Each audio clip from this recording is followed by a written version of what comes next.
Alex, we have so much to jump into, but thank you so much for coming on. We made this work, us three moms. We did it. Here we are. So thank you. Thank you for having me. I'm so excited. So for our listeners, we just gave a great bio, but okay, you became a mom in 2020, as did I. And it was a bit of a, shit show. But 3 weeks before, this is 3 weeks before shutdown, 4 months later, after having baby, you were diagnosed with a rare cancer. And this was in such a short span of time. So can you walk us through this season of life? Yeah, as you said, shit show completely.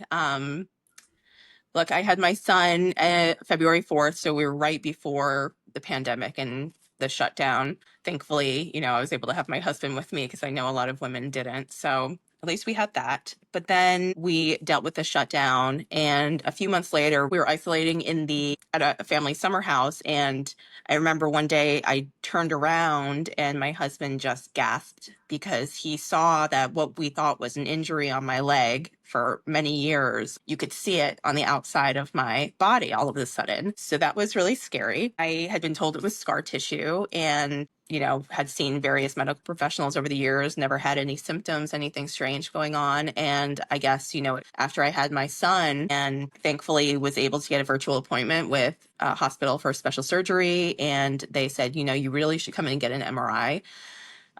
It's still an injury, but we have to make sure. And then they called me the next day and this doctor said, you have to go to Sloan Kettering because it looks like a tumor. So that was awesome. Oh, and like I'm just now catching up my brain as to, yes, everything was shut down as far as medical. So how did you navigate that, given that we were kind of in this unknown situation with hospitals? They thankfully, like New York had sort of figured out how to have people move through the system. But the one positive that came out of the timing of this was that I was able to get to one of the best doctors for this specific type of cancer because normally he has a wait list. And because of the pandemic, people weren't going to doctor's appointments, which wasn't great, but it allowed me to get in. And I had to go to most of these appointments by myself because I wasn't allowed to bring somebody. God, like not having your emotional support person next to you in these appointments. I am somebody who kind of lets my mind run and I think the worst. And so there are times where my husband's like, do you want me to go to the appointment? And I'm like, because am I going to be a disaster? Am I going to get bad news? Like maybe you'll be more clear headed than me in asking the right, all these things. So what did that process look like for you as far as treatment and getting the formal diagnosis and obviously clearly managing a young baby at home? So the other positive thing was that nobody was working, right? So I happened to have a lot of family around that were able to come in. We were very scared, obviously, with a newborn and everybody being sick or, scared of bringing sickness into the house around a newborn. But I didn't have much of a choice. So we were as careful as we possibly could be. And family and friends really, really stepped up and helped me, allowed me to be able to go to my doctor's appointments and all the subsequent treatments. But I was diagnosed formally in May, and then I had my surgery July 2nd. So, and then at that point, I was declared cancer free because it was isolated to one part of my body. But the doctor wanted me to do follow up chemotherapy and they treated it very aggressively. So I also did radiation. Okay. And what type of Mm. cancer was this? It's called a sarcoma, Okay. which when I heard the word sarcoma, I was like, oh, it's not that cancer because I'd never heard of that. And come to find out, it's a horrible cancer. And there's about Oh, like 75 subtypes, and a lot of them are deadly and don't have adequate treatments. So it actually is a very scary diagnosis, especially for a young person. And I don't know if you guys knew this, but I've lost my mom to cancer. So that was also in my mind, Oh, a wow. I different didn't type know of that. Yeah. cancer. Wow. Well, I mean, So do you feel like that postpartum time for you was a bit stolen in a it's funny way? you And then say how that. did you come out of that? Because I feel like a lot of pre or post birth trauma is talked about a little bit more, but not as much. So did you receive any help? I mean, what was that process like? Yeah.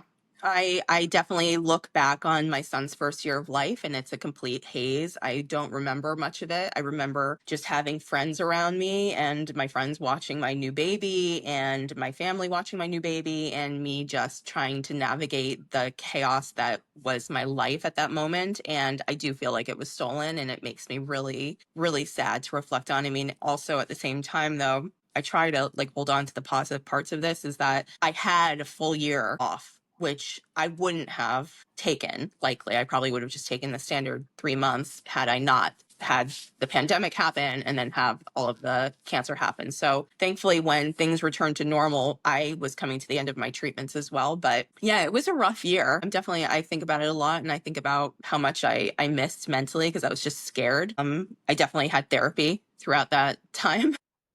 Nice. Highly recommend. Yeah. Yeah.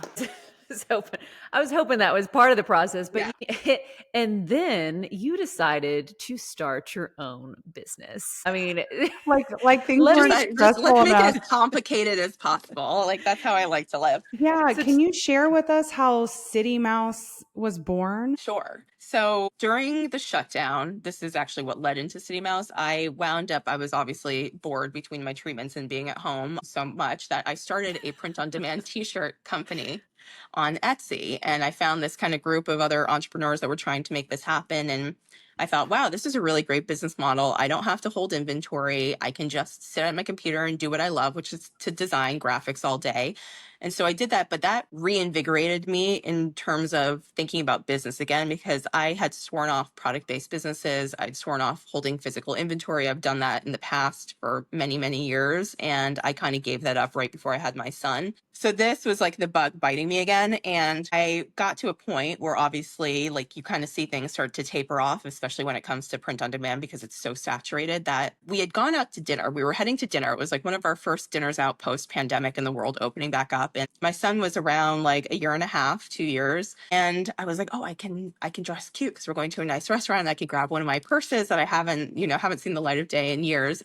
I realized I couldn't fit anything into it. I couldn't fit his diapers or his wife's. My son's pretty like chill, so I don't need to leave with everything in my bag to take care of him. He was a good kid, a good baby. So I realized I was like, wait, this is like a horrible situation. Like it's either a big diaper bag or a purse that I can't fit anything in. Why isn't there anything that's kind of in the middle that like would make me feel cute and cool that I'd wear to dinner, but also had all of the components to take care of my child? And that on that walk home, I thought of the name City Mouse. It just came to me. You know how it is with business. A lot of times it's like divine inspiration. And I was like, I'm going to do it again. I'm going to do it again. I'm going to give it one more try. I was like, not telling my husband. I was like, I have this great idea. He's like, okay. And I was like, no, okay. Yeah, I'm just going to, think about this. And then I immediately got on Alibaba and started working, trying to figure out how to make the product come to life.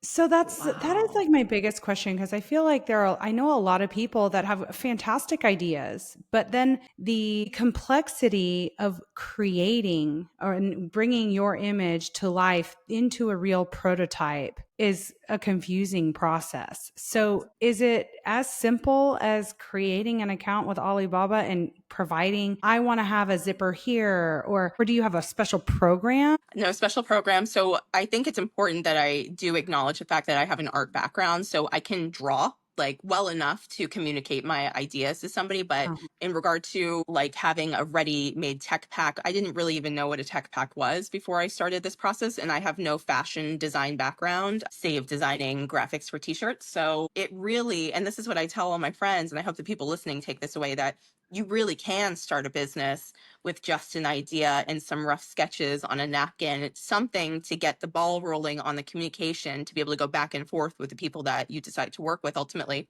And you shape that idea together, because a lot of these companies have designers that they work with. So if you say, like, my first prototype was garbage, I'll have to find a picture of it. It was like, and I was like, oh yeah, no, this is definitely going to be the right thing right off the bat. And it was not good. And it takes like a month or two to make a sample, and we had to iterate on that. But that really is what it is. Like, if you don't have the experience, you can just start, or you can go to a place like Fiverr and hire somebody to make a tech pack for you.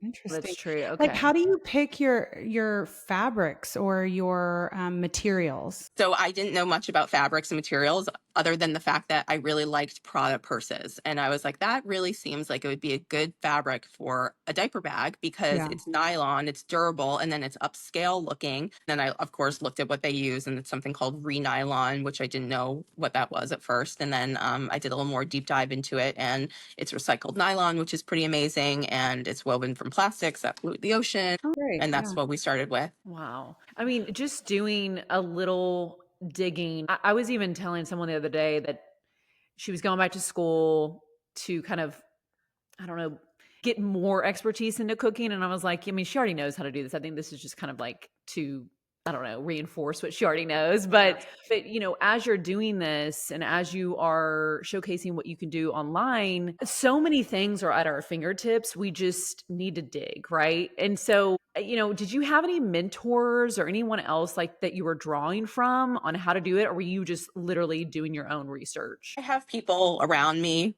that have become very successful with businesses and various businesses, some in cosmetics and some in other areas, but I really didn't have a mentor. It was mostly like figuring out the question, finding out the correct question to ask is maybe one of the hardest things to figure out. That's why people have a lot of issues like figuring out a chat GPT prompt to help them. It's like if you don't know the right questions to ask, then you're not going to get the right information to get going. So that's a big part of it. I kind of know the right questions to ask, at least, to get a general idea of how to get started. I would type, what's the type of material used for a bag strap, or what's the most comfortable material, or what kind of hardware, there's all different. And then your manufacturer brings up things too. And then you're kind of like, you dig a little bit deeper and see what they're talking about or what they're suggesting as well. So were there like certain features or aesthetics you were aiming for that you were like, okay, these are features that are non-negotiables and we're going to work this into the design. But meanwhile, we also have this aesthetic of feeling cute, being cute, and not lugging around, this massive diaper bag. Mm-hmm. Yeah, I definitely wanted it to be able to hold a bottle. That was like a hugely important thing. And I don't like the bags that have the bottles hanging off on the outside. I wanted everything to be really contained and really sleek so that somebody who doesn't have a child can wear it and feel comfortable and put whatever drink they have in there. Or as a mother, you can use it for a baby bottle. So that was definitely non-negotiable. And then the other parts were just, they're fairly standard across crossbody diaper bags, but I felt like for mothers, these features were necessary. So like a key leash so you don't lose your keys and you're not digging. I thought about all the things that really annoy me when it comes to a bag. And I figured somebody else probably has the same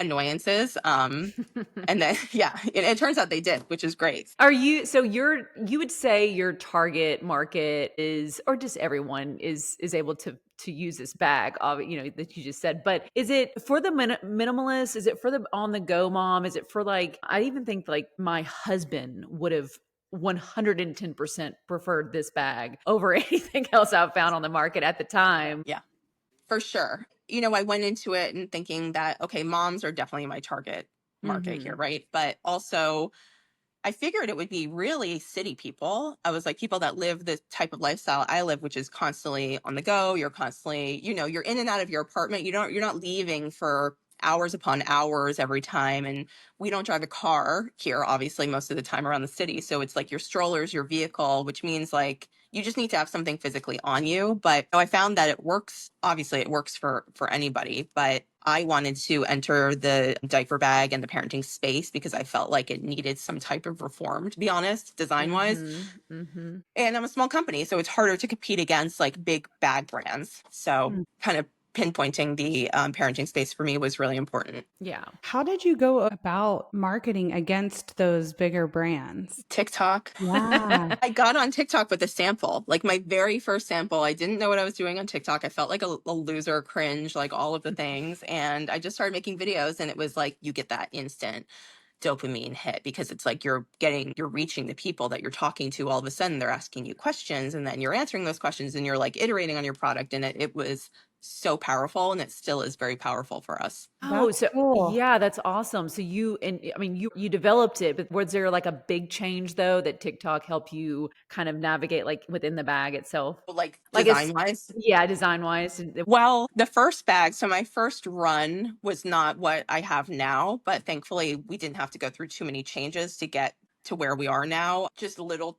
tweaks in regard to the layout and the color of the interior versus the exterior and offering more options. But now we're launching a second product, which really heavily was influenced because of feedback from the consumer. So, people are telling us, oh, I'd really like if you had this, that, or the other, and you could add it to your bag. So that's what we're doing with the next version, or a new bag. It's not the next version. It's just another bag that we launched. Cool. Very So is it an nice. add-on? It's like more of a, I wish I had one to show you here. We're calling it the park bag, and it's basically like a more accessible parenting bag. It has easy access wipe opening on the outside. It's really something like people wanted a more rough and tumble type of bag that they weren't bringing to dinner. So it's like you have this Oh, wipe access, but it's still a crossbody, which makes it really comfortable. Oh my gosh, that is cute. so cute. And then it has insulated bottle holders inside, which was something other people asked us for as well. I Oh mean, my gosh. wow. I think that was one of my biggest struggles is the wipes, getting the wipes Yeah. out in time. Yes. You lay them down, they're flailing everywhere, and you're like, can I just get a simple wipe? It's Yeah. just, yes, it's a Yeah. struggle. Well, you've definitely covered the design part too. That's beautiful. Thank you. It's definitely, you improve along the way. So it's good. I think about what you said about your friend with cooking school. It's like, and I say this a lot too, is sometimes it's best to not overeducate yourself, because the market will tell you where to go and what to do. And you Mhm. can go into a business with one idea of how it's all going to go, and it goes completely this way. And you have to listen to your customer, because those are the people buying your product and paying your bills. And why not make something that they love? Yeah, well, like you said, you've now created a second product. Like maybe for the first product, some of those suggestions weren't right for that one thing, but it doesn't mean you can't have different Yeah. offerings Yes. and Yes. grow in that Yes. way. Yes. I'm a bit curious, you mentioned therapy and how immensely helpful it was for you. What do you recommend to people who are taking on too much? I mean, you were new mom. You were going through cancer. You started a business, entrepreneur, and all the stressors that go along with being a business owner. What was that therapy? What did that mean to you? It was interesting because the therapist I wound up working with during treatment, is one of the first things she said to me was that she was very interested in the aspect of post-traumatic growth. And I kind of was like, well, I'm not, this is awful. I'm just trying to live my life. Like every day is a struggle to get up and do what I need to do. And I'm worried I'm going to die every other day. And it's a nightmare. And you're talking about growing from this experience. And I think it's a lot of BS. And she was so completely right, because you have to take all of the difficult experiences in your life, and you have to be an alchemist of sorts, right? And spin it into gold, spin it into something better. And I find so much joy and satisfaction in creation. And that's ultimately what I like to focus on. And then connection. So I think you have to find the parts of all of it that bring you joy, even if it does mean it is chaotic. But I love it.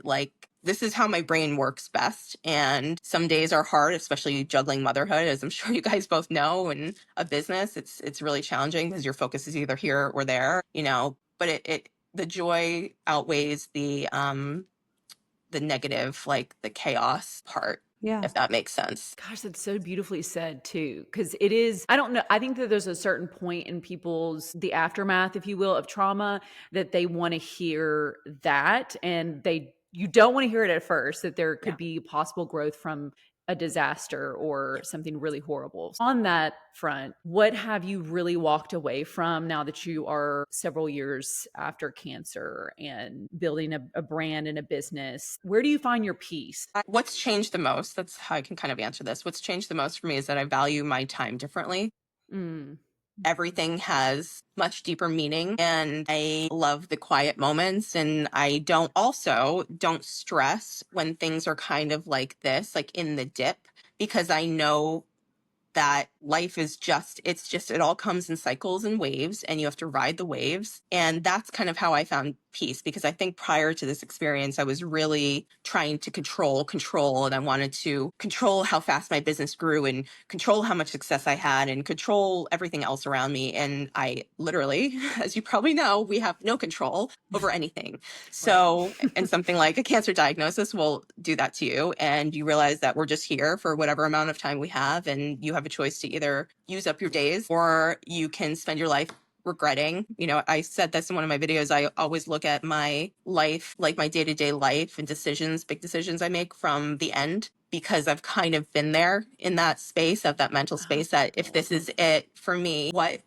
would I have done differently? Like if I were to have, God forbid, a recurrence and something that happened, would I have been happy with all of the choices and the way I've lived my days up until this point? So it really is a gift in that way, you know, kind of morbid, but also a gift.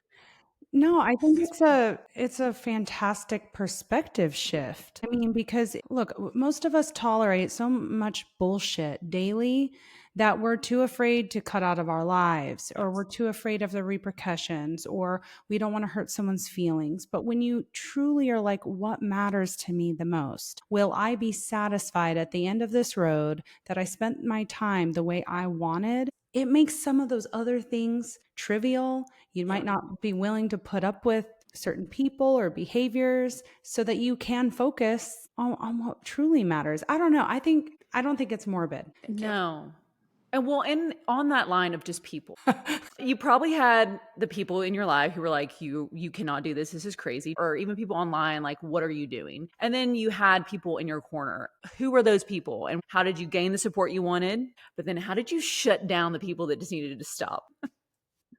You know, you kind of you have to realize that most of the negativity comes from a place of fear, right? So people that are loud are very fearful, and I am not fearful anymore. So it's easy for me to shut that down because I believe in myself. And this was something when it's something that's very aligned with who you are and that you feel deep in your gut that nothing else matters. Nothing else anybody is saying matters. And people never took me seriously until I had this business, until last year when I hit the numbers we hit. I was kind of looked at as like, oh, look, there she goes again, another business. And I'm not going to tell you it doesn't hurt and it doesn't affect me, but I've had to stop listening because I'm doing and they're not. So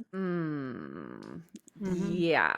Okay. Very nice. And then who supported you? What did that support look like? my immediate circle, like my family, I didn't tell my husband right away the amount of bags I ordered, and I wound up ordering That sounds 500. It was That really sounds like funny. most It women. wasn't that Yeah. many, in the grand scheme of things, like it's not that many, but I remember I was scared to tell him. I was like, oh yeah, I ordered 100. And he's like, okay, good. And I was like, I definitely didn't order 100. And I spent like $10,000 on it, and I didn't tell him that. And then, but I just knew it. It was like, I knew it was going to hit, he was along for the ride. And I remember like my son's nanny, who was very close with our family, Stephanie, was also very championing of my journey too. So it was like the people that I was around and saw every day and saw the ins and outs. And my husband will still tell me, he's like, I would come home and you'd be on the computer till like midnight. He would come home from work and I'm just Googling and learning and searching and doing all this stuff. And I kind of forgot about all that stuff. He could see the dedication. So I think, to him,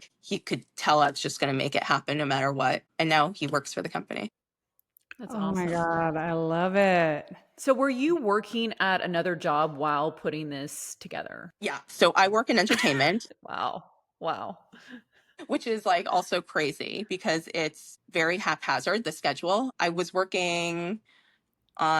think I was working on the Bob Dylan movie last year. And then I had finished like Billions, I think had wrapped, and I went right to the Bob Dylan movie. And it's hard because some of these projects, the hours are like insane. I mean, we were working till like 6 a.m. every Friday night, and then had to be back at work on Monday at like 4 or 5 a.m. So there were no weekends, and you're working 18-hour days and you're not seeing your family, and I'm sleeping in a hotel half the time. And that was very challenging. And it is. I still work in the industry, but I have a different kind of situation right now. It's a little bit easier. So, but it's hard because I love what I do also. So I'm not really ready to walk away from it completely. You're one of those. We Yeah. know a little bit about that. I was just curious. I know you had mentioned before that, there are haters out there and people that are mom shame for outsourcing help. And I just would like to know, what do you have to say to those people? Oh man, like I wish I could buy everybody help because it's invaluable.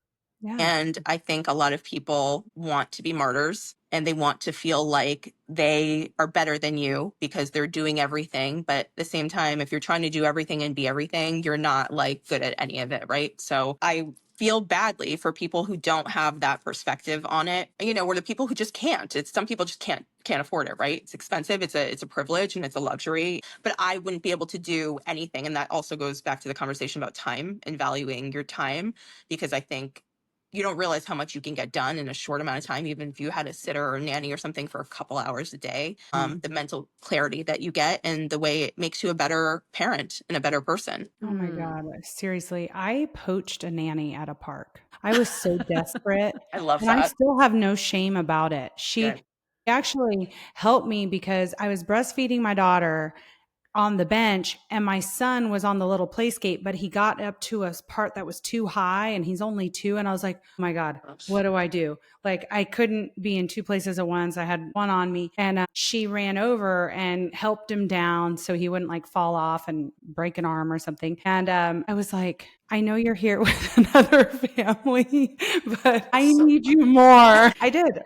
And it worked out. It did. I loved her. Yeah. It was meant to be. Yeah. Yeah. No, I'm not a martyr. I mean, there are a lot of people I think that would identify with that if they're being honest with themselves. Yes. Yeah. Yeah. But I'm like, who is it actually serving? Right. Nobody. Yeah. I don't think so. And I feel like some people forget in the conversation that we as women have a lot to give. Like the work that you're doing, whether it be in, your line or in makeup, like whatever it is, like you are providing something magical. And that doesn't even have to be like something creative. We're talking like if you're good with numbers, yeah, like you have something to contribute to this world. Or maybe that isn't a form of I'm contributing this just for money. Well, okay, great. But it's like we are capable of so much, and to pull that away from us by saying, oh, well, you have help to do that. Well, that's the whole point though, is we're trusting someone else to be a part of this with us. Yeah. And that too comes with its own challenges. So it's not all easy, right? No.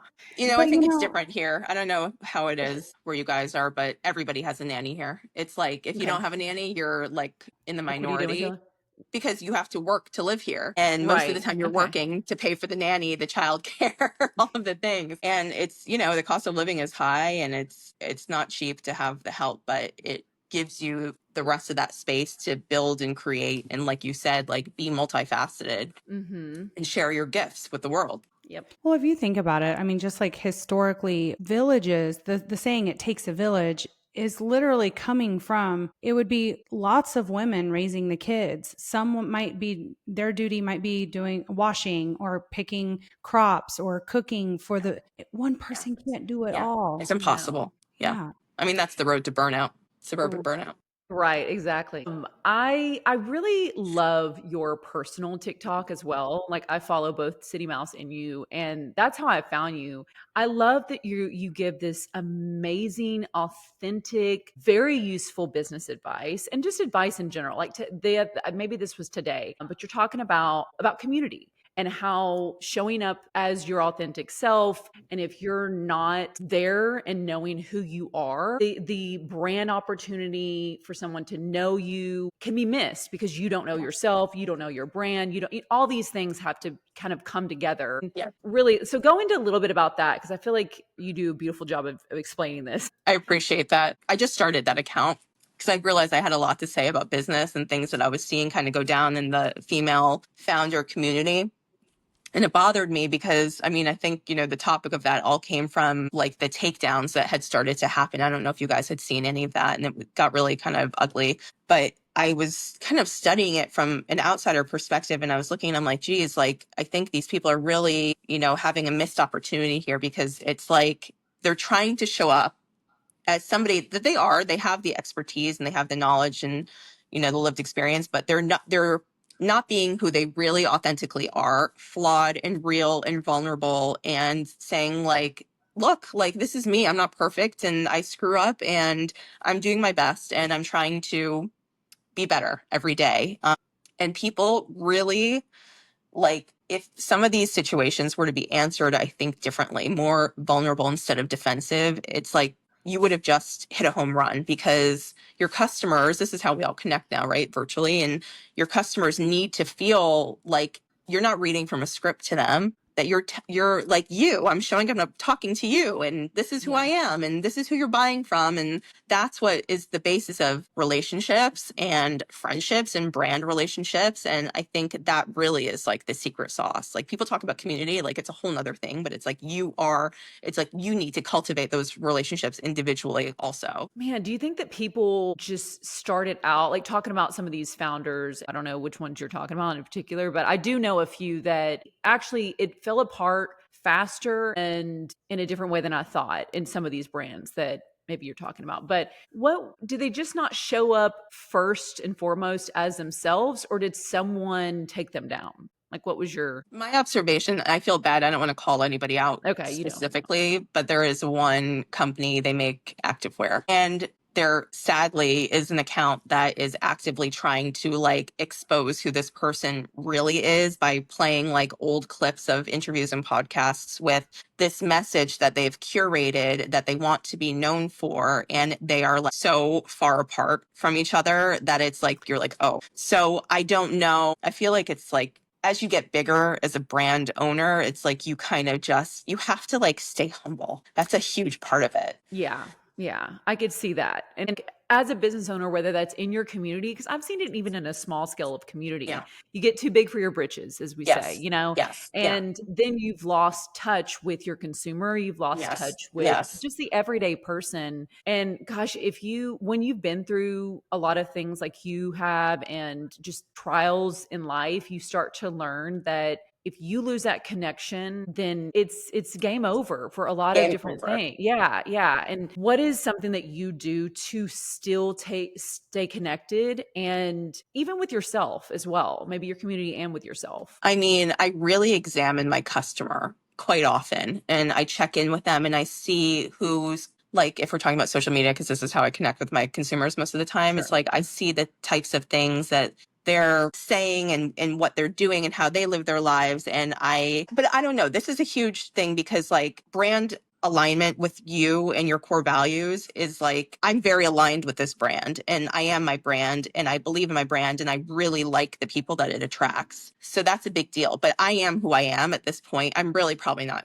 going to change anymore. I've been through the ringer, and this is like what came out on the other side. I'm also 42. So it's like things are starting, the synapses of firing are probably slowing down anyway. But I find that the people who kind of like don't have an identity, have their self-identity, run into those issues. It's like they kind of don't know who they are, or they want to be something that they're not. And I just am constantly feeling like, I try to feel very centered, and I do some meditative work, and I check in and see how I'm feeling, and I try to be honest about what I'm feeling and talk to the people in my life and my circle that support that and understand it, instead of showing up not authentically. Yeah. So with everything, all the hats you wear, all the things you juggle, do you carve out time for yourself? How do you avoid your burnout? It's really nice right now because I'm on hiatus from my day job. So I've had this time that usually really pack full of other work in the entertainment industry. And I haven't had to do that because of my business. So I've really done a lot of self-focus, and I go to the gym every day. And that's a huge, physical activity for me is a huge, huge thing, and part of my being able to stay mentally stable and ride these waves. So that's an everyday thing, more for mental than physical. Yeah. You're in the city. I'm in the country, I guess you could say. Country mouse. Yes, I'm the country mouse. How do you stay connected in a city with people? Like, how do you find the people that you connect with? Is it the playground? Is it a place? Like, what's some advice for someone who's needing to find their community? Gosh, I mean, I found some of the most amazing people through social media. Yeah, yeah. Because you're kind of automatically siphoned into these groups, especially I hate to say it, but the Facebook mommy groups at first were kind of I was kind of like, oh, I don't know if I can handle this. But then you find your people there. Yeah. Obviously through my son's school, I've made friends and people I connect with, and in that way, neighbors, obviously. But it's hard, I think, to make friends, especially when you're super busy, and to kind of prioritize the time that it takes to cultivate a good friendship. So it really is kind of sometimes what's convenient, how easy a friendship is. You know how that goes when you have kids. It's like you need people who are just like, I get it. Like, we don't talk Oh for a yeah, few if it minutes. is not easy, you are Yeah. Out. I Sorry. know. That's hard to explain sometimes, I Yeah. feel like. Yeah. yeah, I don't need to emotionally regulate any more human No. beings. No. Yeah. You are such a wealth of information, but I really want to know, when it comes to the big picture, life is short. Are you taking your life day by day with a calendar, a paper calendar, and like a digital calendar? Like, what are you doing to make sure that not only time management is within your life, but that you're still connecting with your husband, that you're still connecting with your child? Like, any hacks at all? I think I need the hacks, to be honest, if I'm being real. Okay. Yeah, look, I mean, my husband and I are spending quite a bit of time together, given that we're both working from home and in the business. So our life revolves around not too much around the company, because the company, we have segments of time, or, I find pockets of inspiration. And when I feel that inspiration, that's when I do my thing in regard to the business, and I could sit there for hours. But some days it doesn't come. A lot of my time is spent making social posts and trying to think of things to talk about and ways to market my business. We do walks every day. My son, I feel badly a lot of the time, if I'm being perfectly honest, is because he wants to play and I'm kind of not always in that play space. And I feel a lot of guilt about that. And I've come to realize a lot of moms also feel that guilt. So I'm not alone in that. But yeah, I think it's more about the presence rather than the quantity. So, I do take things day by day. I have a color coded calendar, and it's every day is a new day and a chance to do better or start again. No, I think that the best thing that someone told me was that it's really about the time, the quality of time. And so especially if you have multiple children or whatever else, like, or your business is your baby essentially. There's so much going on in your mind as a business owner, that writing it down and then moving on to like being present with your child it takes actual, I don't know, like this switch that not everyone is just equipped with. You have to like learn how to do it. Do you know what I Yes. mean? Yeah. It doesn't come natural, people, like that's It kind of what doesn't. I've realized. It doesn't. Yeah. I have not mastered that. And I feel Well, bad I about don't it think a any lot. of us have. No, no, no, not at all. I do think that when someone has an idea and you're going through a lot and you're trying to like download all of this stuff, creativity feels like is where you live, right? Like I feel like that's a big part of you, and if that's not living Yes. within you, then yeah, I don't see what life are you actually moving with. Yeah. So I love how you said to really understand who you are and what you're good at, and how you function. When I went to college, now Laura didn't have to do this. She was a good student. Megan, however, was not a great student. So I had to take that class in college where you learn how you learn. Literally. It's Like cool. you're going through the process of figuring out what kind of learner are you. So that's kind of the concept with adults that I think we forget too, is what way are we going to move forward with what we know about ourselves, what creativity needs to live. It doesn't even have to be creative, right? It could just be something that is helpful that you Yeah. see needs to be in whatever niche that is, right? So yeah, I love everything that you have to offer on both of your sites. So like, tell us what your handle is on TikTok on both your personal and professional. Or Yeah. they're both professional, really, but Yeah. My handle is citymouse_NY for my business account. And then my professional account is Mother Mouse, MOTHERR_mouse. that is Oh, so that's cute. I love a good like branding I was trying to situation. tie it in. I was like, I don't Yeah. know if my name is such a good name to use for this. And half the people don't know how to pronounce my last name. So that's always fun. Well, we say that Suburban Burnout is just like the catchy brand, but really we're trying to, rise above it all and become better and not be burned out. So I Yeah. think that you really did a lot today to help us figure that out. Anything else you want to add to, any entrepreneur, any mom, anyone, a cancer survivor, anything? What you got? I don't know. Life is better on the other side of fear. It's great. Okay. Mic drop. Yeah, I know. I don't know. Yeah. How do you follow that? It's awesome. Okay. Well, thank you so much for spending time with us today. I know you're super busy and it's been such a pleasure. We'll have everything linked, guys, so you can find her, follow her. She's so fantastic. Buy the bag, even for even for that best friend of yourself. Yeah. So thank you so much, Alex. Yes. Thank you for so having much. me.